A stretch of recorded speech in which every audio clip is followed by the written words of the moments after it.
I don't want to be. It wasn't a request. All right, it's just us By two. the way, with this amount of rain, maybe you should label the mics.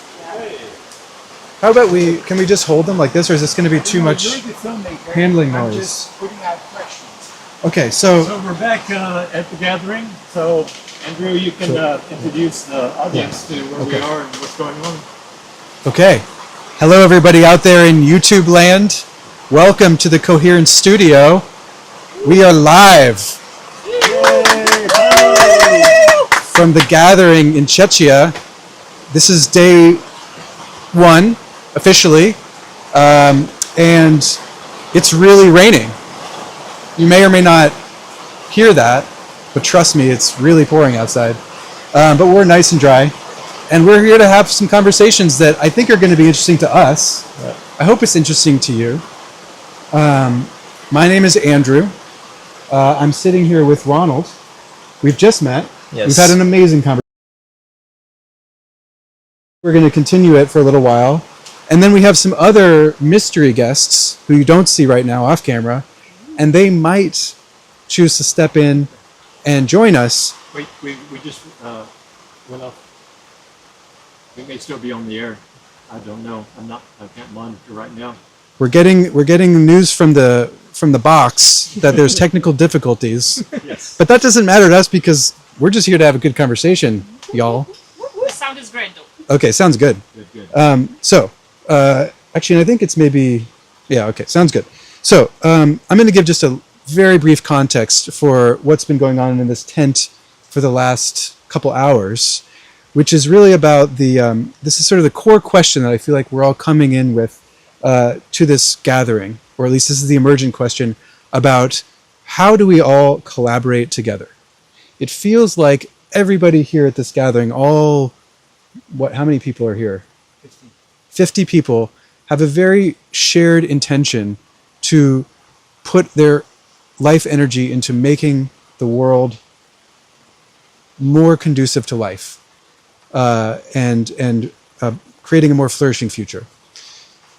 And maybe we have other ways of saying that. So I'm inviting everybody to share what your calling is to be here. But there's definitely a vibe that we feel. But the question is, how do we actually do that? Collaborating sounds good on paper, but in reality, we know it's challenging.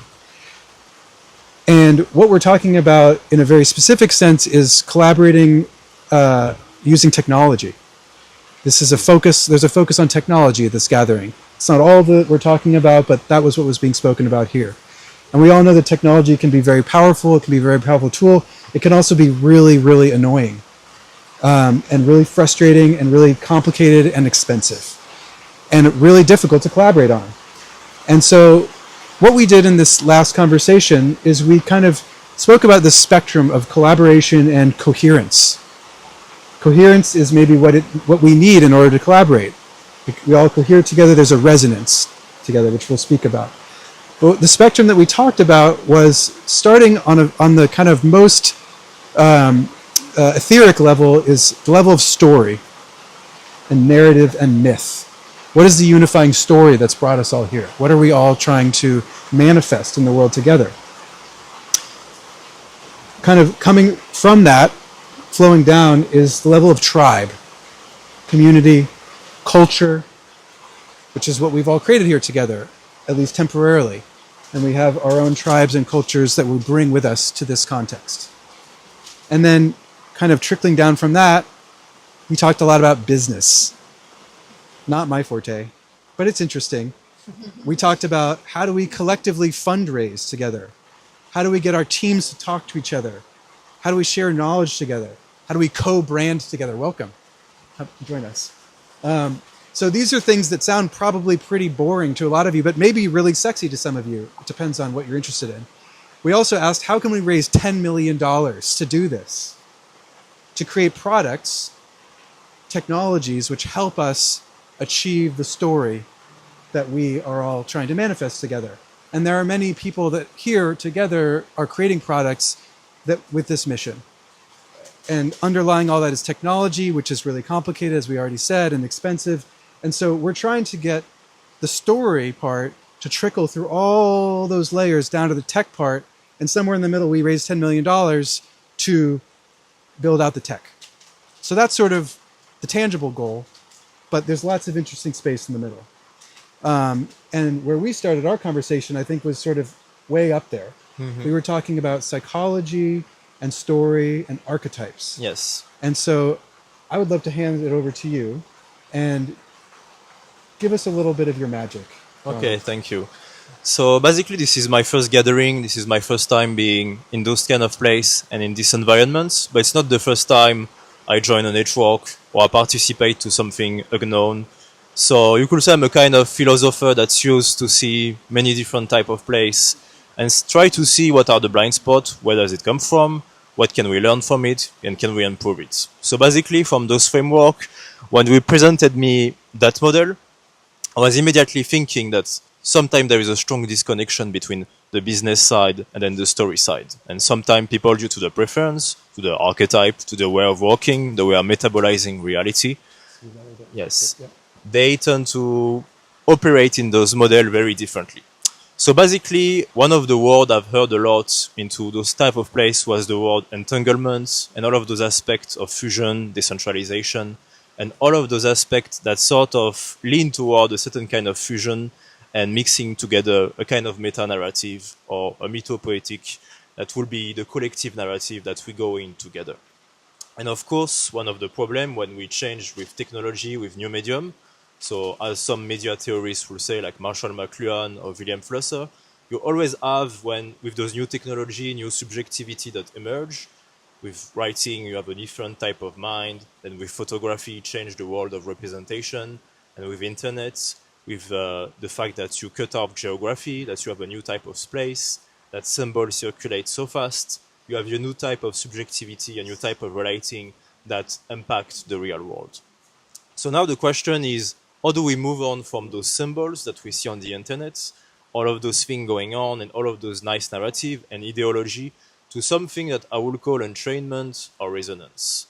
So resonance is this phenomenon that when people are really getting together or into acoustics or into harmony, they really feel something akin to a sacred rhythm, a sacred time between them, that they really feel each other. It's not just, oh, we have the same idea, the same ideology, the same principle. It's really the body themselves that are playing into the same rhythmical games.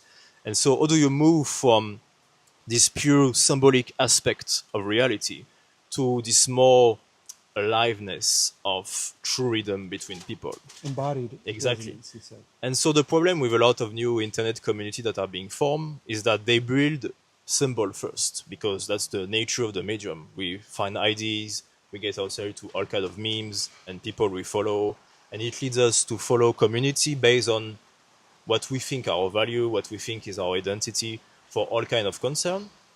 And very often when we meet in person, it's very different. Between we haven't checked the body, we haven't really checked the vibe first. So this transition between real, digital to real kind of create this strange transition between body that are not supposed to be together, but they are somewhat following the same ideology. So anytime I enter a new network, I always ask myself the historical question, where does it come from? Like, what are the presuppositions behind things like regenerative economy and blockchain and all of that? And so you find some reminiscence from the 60s with the hacker, the activist, the hatred of hierarchy that leads to decentralization and all of that. So all of that are the residue that are forming the sort of narrative, because ID don't come out of nowhere. People have to follow some kind of discursive line that leads them where they are. And so this is kind of where this style of network are forming. And so our concern together was like, how do we make sure that the bodies when they meet, or the community when they are really there, are really tied into a more sacred feeling and not just a kind of synthetic accommodation to the role that the symbol are given to us.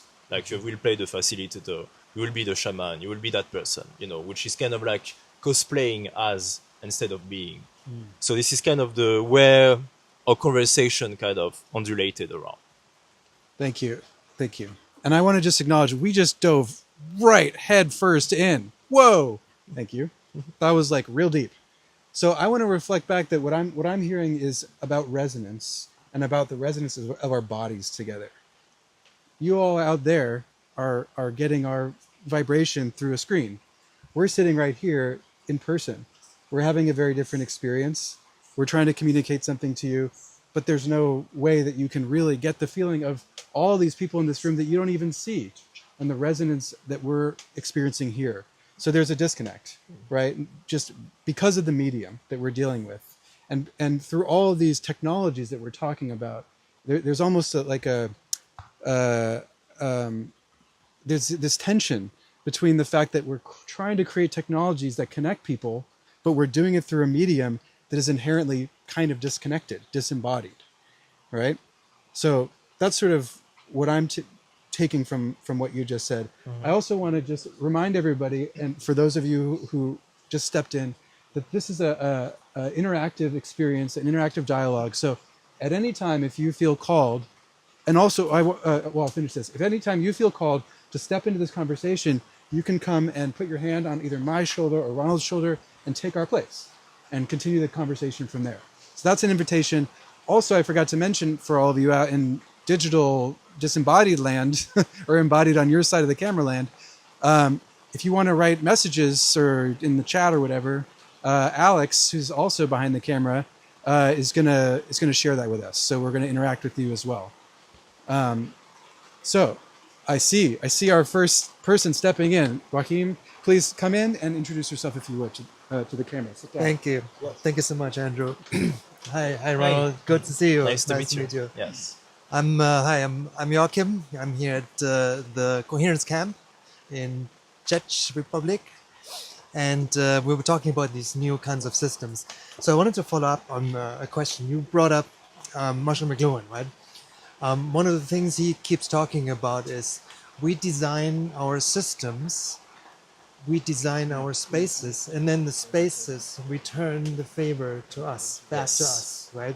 So they start to shape us, right? Because we set out to co-create these new things, right? I think it goes back even to architecture, you know? We build our houses, and then the houses or the places we create return us the favor, right? Bring us back, change us really, change our behaviors, change who we are and how we act inside these spaces. So now I see a strong parallel to the kind of architecture we wanted to put out there, right? We know there's the legacy operating system, as we call it, and we're all here to find a new kind of architecture that supports a life enacting, regenerative operating system, right? And that parallel is really interesting for me to see what would happen if we bring out this architecture.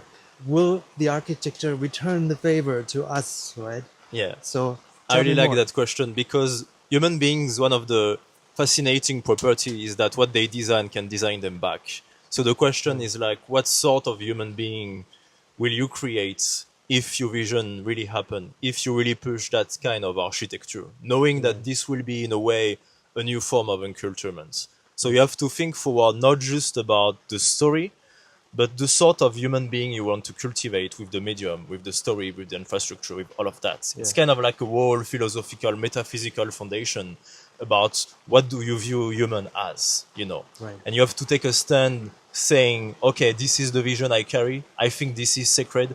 I think this is worth cultivating in the human soul. And doing this kind of new process of integration and process of thinking back, okay, I know this thing will transform me, but might as well think this through as much as I can to do that. Yes. And are there some law that we can distill that we think are positive form of enculturement? For example, when we go through writing, are some aspect of memory change? Because prior to that, we had the oral culture where people had to memorize text. They had a different relationship with reciting and all of that. And then with writing, you didn't have to memorize. So something changed cognitively in the way human beings work. And now with internet and now with AI, what I call a parametric medium, meaning a medium that no longer rely on capturing reality, but through synthesis could extract new virtuality, new potentiality through the prompt.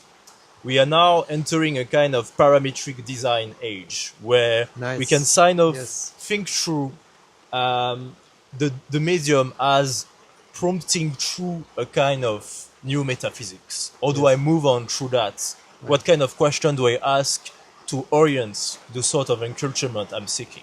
Yes, yes. But it's still very much human centric. It's us humans designing the spaces and giving the parameters, as you call it, Yeah. and seeing what happens next. The machine's AI is there. There's a presence of that that will become stronger and stronger. But for me, it's more like a partnership, yeah. an augmentation of what did we miss, what did we overlook, what else do we need to talk about? Feed that into the conversation that we have as humans, Yeah. but then give humans really the decision factor, the criteria, and then move on, from that understanding, from that Yeah. common base, right? Exactly. Yeah. Yeah. For example, culture with literature, we created the I culture. So it was like read the classic. There is this canon. There is those kind of memory that are sacred, and then if you learn them, you become a man of culture. So that was the concept of training Yes. that human. And now with AI or with this new technology, you have to ask the question: what is the next high culture? Yeah. What is the type of question, the type of training that ontologically build a kind of new, higher cultivated being? Yes. So that's kind of the new problem to seek out. Yes. Right. Wonderful. Thank you. Thank you Yeah, so much. no Arno. problem. That's Yes. great. Can I jump in? Yes. Oh.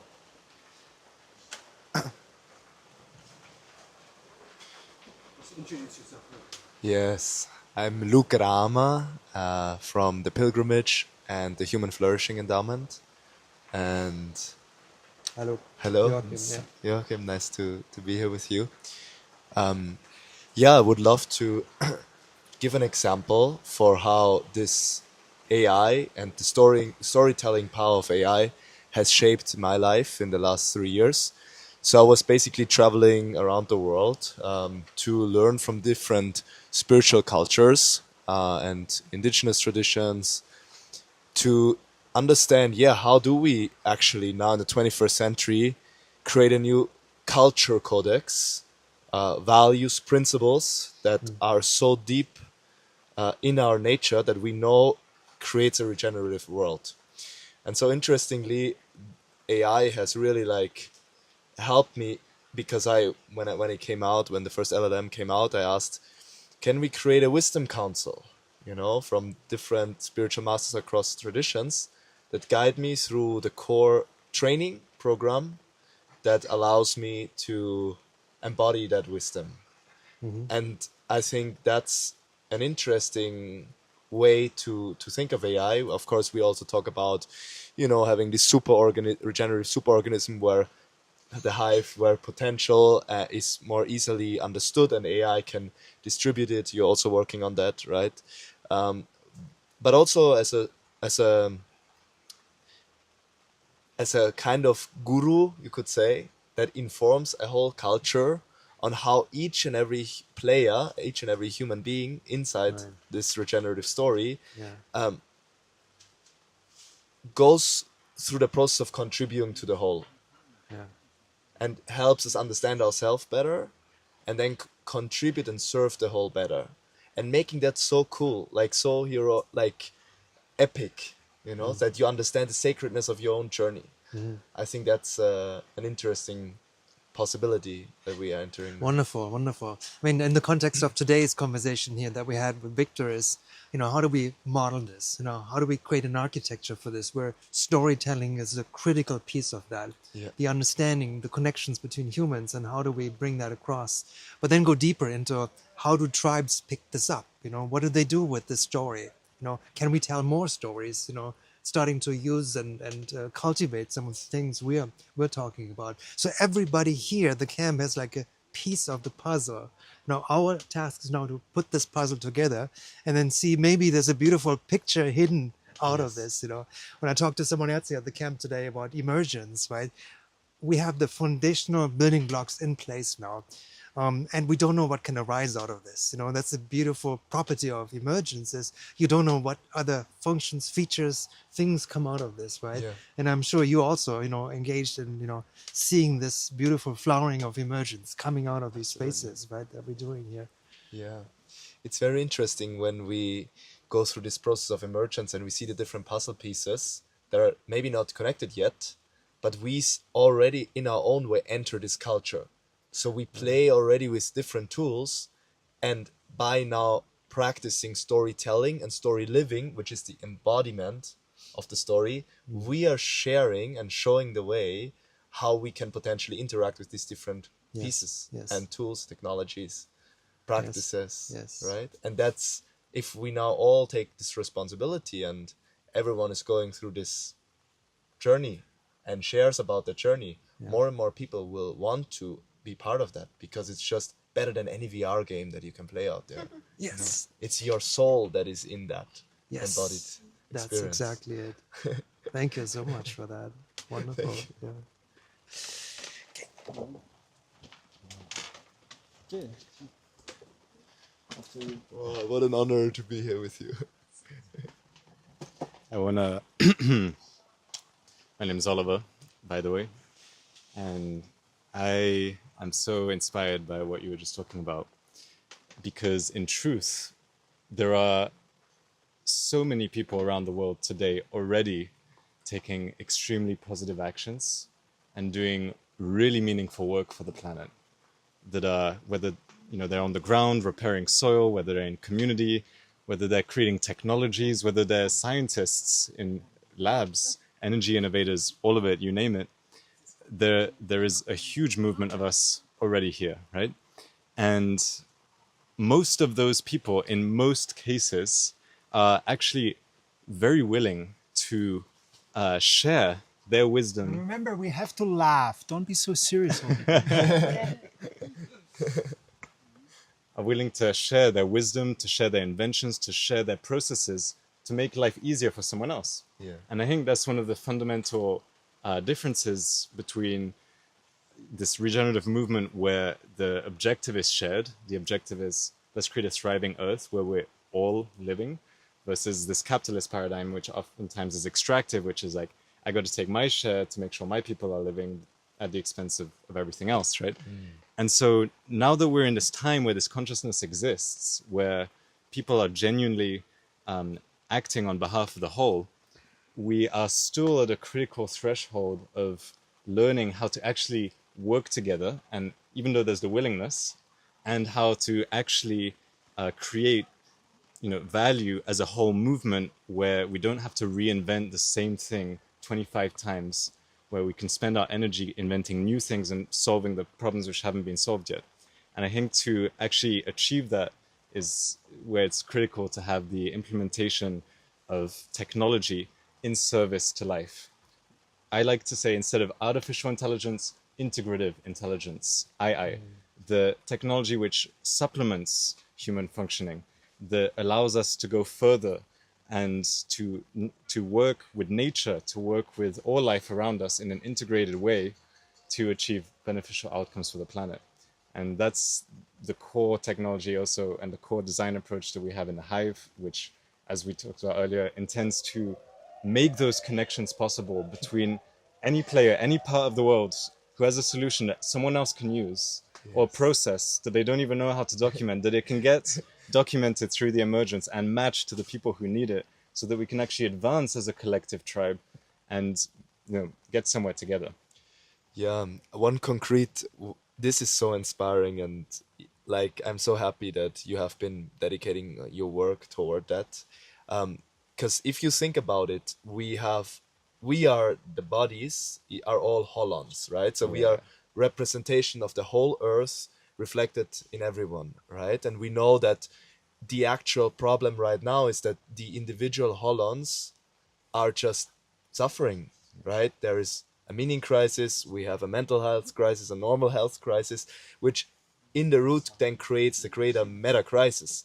Now there is this, I don't quote me on this specifically, but I think in the Yeshua actually said that if you bring forth from within you what is there, it will save you, and when you cannot, it will destroy you. So we are now in this process where every single one of us is finally able to share their story, share what they need, share what our vision is, share what we are good at. And when we bring that force from within into this hive, then something very powerful is going to happen. Well said, brother. Yes, sure, please. Yes. Someone else?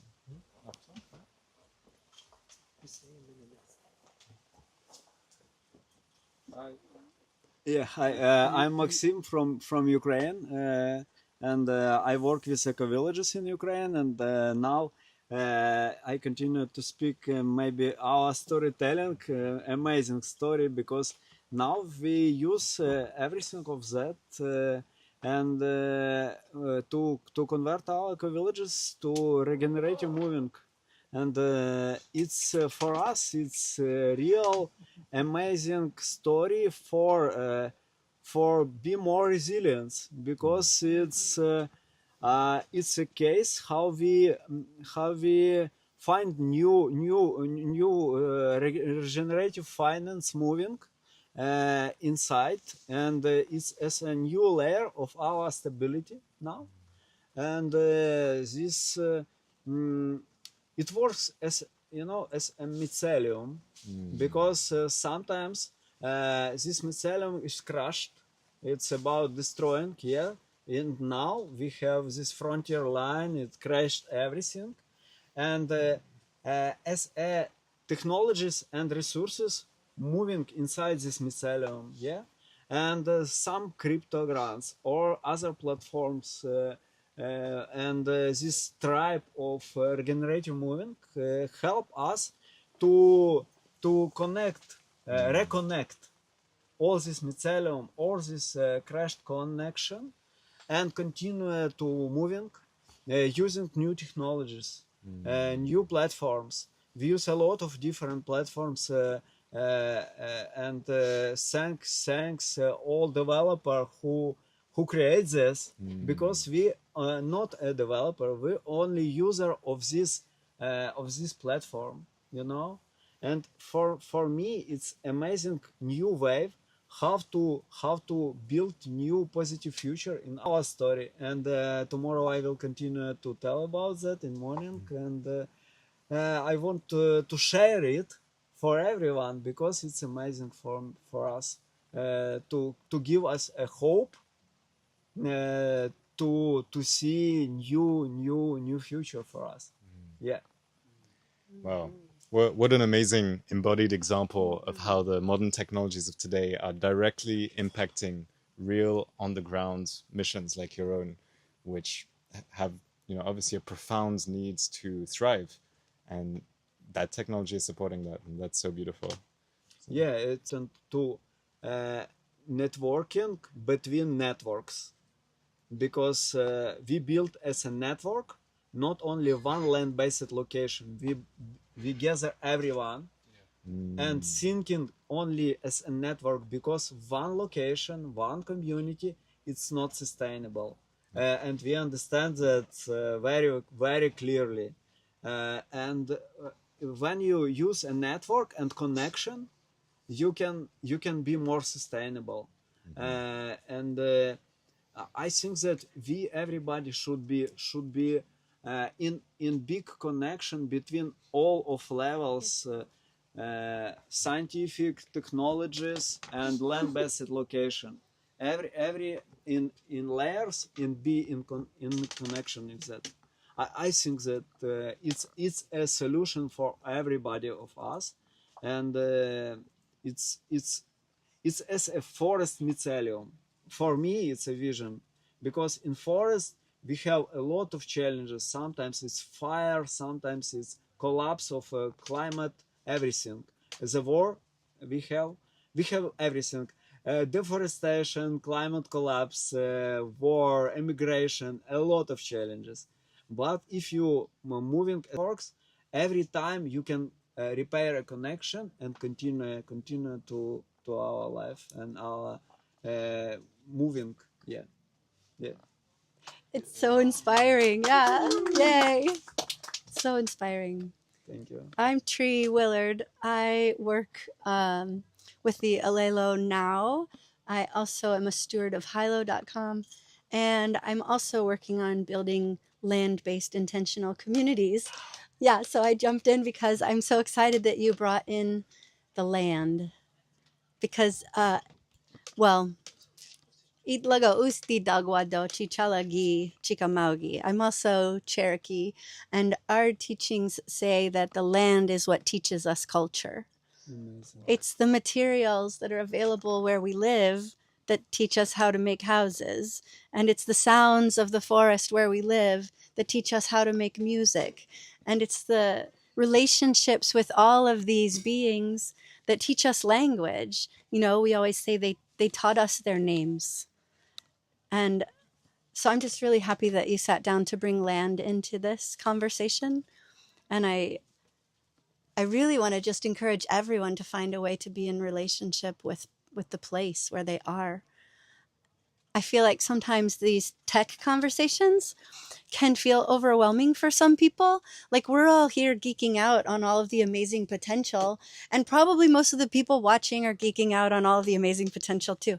But I want my auntie to watch this, and I want her to feel like this is about me too, right? And so I'm feeling the inspiration of how we're all finding our own passionate ways to engage. And as you all were talking about authenticity, it's really about each of us coming with the truth of our own hearts to this awakening, this collective awakening. The potential isn't just in technology, right? The potential is in our relationships with each other, our relationships with land, the places where we live. And this story that you're telling and all of the challenges that you face, it just makes me think of all the people who are scared to take radical steps towards change in their lives. And I just think if you all are using technology and new ways of living to face these huge challenges here, I mean, doesn't that mean we can all do that? Doesn't that mean this can help everyone? This notion of being in relationship with each other again? And some people do that through technology. And some people do that building eco-villages. And some people do that doing regenerative agriculture. And all of these pieces fit together when we're in relationship with each other, because we recognize the sacredness of life in our I relationships. want to say one important Yeah. things about Earth, because we have a conflicts and crisis inside network. Yes. And our manifest in this year is in Earth we trust. In earth we trust. Yeah, because we understand that when we are thinking about land regeneration in our situation, we have no conflicts. We have no conflicts in ideology, vision, everything. Because we understand in Earth we trust. Yes. We have no conflict. We understand it's important for everyone, for us. Because She tells you the answer. yeah, yeah. So you have no conflicts when Yeah, you're listening to her. Yeah, in this point, yes. Yeah. It's Yeah. beautiful. Yeah, it's amazing. Yeah. And I think that it's not only our question. All land-based location who speaking about a regeneration of land, it's open hearts, because we want to live in harmony with nature. We Yes. want to live a harmony with land, and of course, this regeneration movement, it's about that for me. Yes. I'm curious how you're using tech Yeah. to support your relationship with land. Yeah, I think yeah, of course, because it's open for us. We using a lot of platform and foundation who help us. We work with Earth. Maybe you know this font is New Zealand. It's other part of planet, but they help us a lot and support us, because we are in the map of a land regeneration project. And now we start to work with Regen Network, who working with bio credits, and we making a big flash mob in our network to monitoring our biodiversity and understanding what is our active in biodiversity. And it's amazing, because it's we create a new regen territory, and for building this bio credits platform, and making new economics for carbon credits. That's And amazing. it's new vision for our as a capital what we have, Yes. because every year we have tree planting activities, everything, but we only with technologies, with regenerative technologies, we understanding how we can convert it for new economics, regenerative economics. Yes. And it's new vision of everything, Yes. how we make as a new capital for value for what we do 20 years. Yes, the regenerative agriculture led to the Yes. regenerative finance, because it's a whole paradigm shift where we understand that we have the choice of engaging with one another and being in relationship with the planet and using technology to serve life and making these choices where we're adding value instead of constantly extracting. Yeah. Yes. Yeah, Yeah. amazing. Good job. Keep up the good work. Amazing work. I'm happy to be here. Yeah, me too. Thank you for everyone. Yes, if you Yasha? want. Oh yeah, we have one. Yeah, yeah. Yes, You please. can. You can come in. Please. Please. Nice. Actually, You sit there. maybe we'll both sit Yeah, in, yeah, yeah, and of then course. we can we'll bring it to a close. Amazing. Okay, so please introduce yourself for the viewer audience out there. My name is Yosha, and I am, founding partner of Planeteer and one of the co-hosts here, and otherwise just someone who's really happy to be in this very moment right now. And I think this is this is the story I just want to share. I don't know what the conversation was about before, but that throughout this day, like people have shared with me, there's a settling happening, like between the group in the field. Yesterday was like very high, and now today is a bit more settled, and I felt it too. And then I had a moment where I just was able to completely drop in with the moment, and have like just a very conscious moment with everyone around me, and just being in loving presence in a way. And it was like the most wonderful moment. And ever since, I'm like just trying to keep that moment and share it, and like invite what if we like now we're able to practice and embody here in this moment to say we are all connected. Let's share a moment together as like one connected whole, and just enjoy that moment and whatever that means for us. Might that mean dance? Might that mean meditation? Might that mean just really consciously enjoying the spoon of food that I have in my mouth, and just being like, now I'm tuning into my own energy, and I integrate, and I'm connected to the earth, and I'm connected to the sky, and I feel that light inside of me, and I feel that it's in my heart. And from that heart, I can just smile because it's warming me up on the inside, and I can basically share it exactly like this to everyone, and invite everyone to do the same, and imagine how bright we would all be shining. This is a bit about my experience at the gathering. Thank you. And I feel like that brings it full circle, because we started this conversation talking about resonance and entrainment. And the energy that you're bringing in, that you're speaking about, I can feel it in my body. And I think we can all feel it in our body here, and hopefully that our friends out there can feel it a little bit too. Yes, and I'm invited to experience it. Yeah, and throughout all these conversations we've just had, I felt us dropping in more and more and more. And this, before you stepped in, the conversation was just really, we could feel it. Nice. We could feel it. So thank you all for having this conversation, going on this journey with us, and embodying yourselves. And we'll be back again tomorrow night, live. Tomorrow morning for the morning show. Tomorrow morning. Breakfast show. 8 a.m. No. 9 a.m. Central. Is it okay if I'm in the yoga team?